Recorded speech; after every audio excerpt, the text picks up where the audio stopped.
اسمع لكم ساكو بحي أنا وكم فصحينه adiga iyo yare waan imid laakiin se amarkaygan ku baxaya aniga sideen ku leeyahay gabar qurux badan oo qatarteeda xambaarsan baa tahay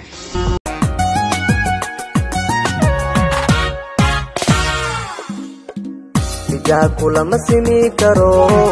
qalbiga ku dhigan tahay waxa tahay dhamays dumar